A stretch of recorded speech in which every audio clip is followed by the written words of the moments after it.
Yo tout le monde, c'est Akamao et aujourd'hui on va parler de 5 touches qui ne sont pas du tout connues sur Windows.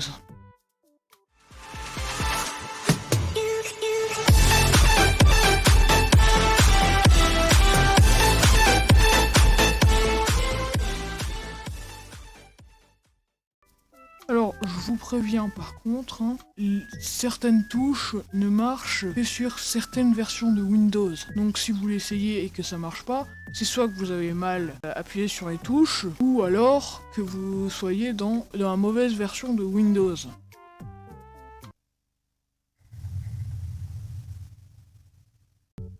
Windows CTRL majuscule et le géo flèche du bas sert tout simplement à rétrécir ou agrandir une fenêtre. C'est tout. Après aussi, les touches les moins connues sont aussi les moins utilisées, donc faut pas s'attendre à quelque chose de très surprenant.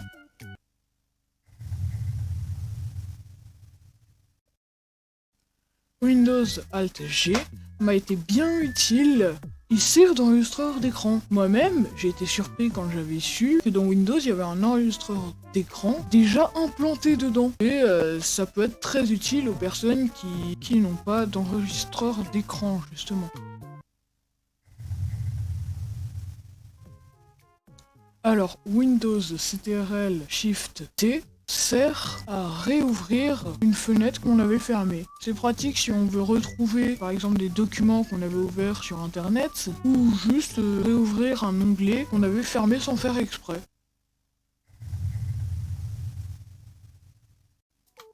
Windows Alt T sert à montrer les propriétés d'un fichier. Bon, on peut le faire avec un clic droit et en cliquant sur propriétés, mais c'est plus rapide et efficace.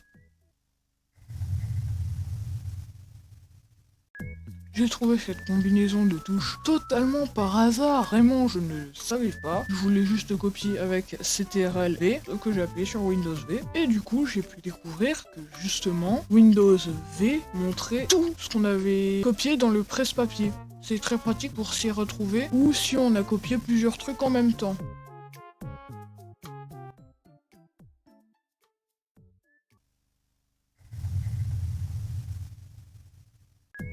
Windows Alt flèche du haut sert, et c'est justement extrêmement pratique, à ouvrir une version précédente d'un document qu'on avait déjà. Par exemple, j'écris abonnez-vous,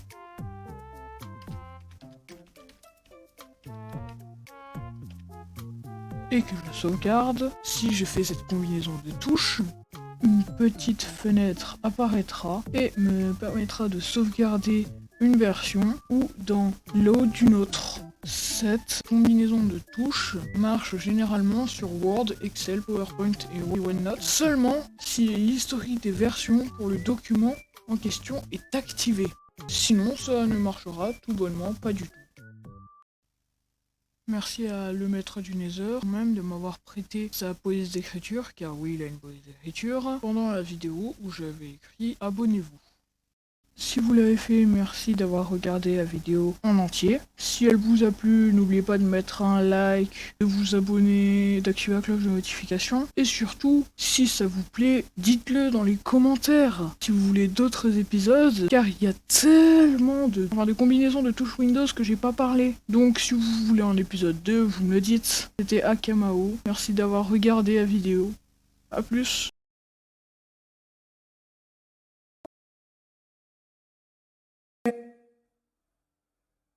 S'il vous plaît, abonnez-vous. Si tu aimes tout ça, ça me plaît. Est-ce que vous savez que c'est bien de liker, car ça montre aux autres que mon contenu vous plaît.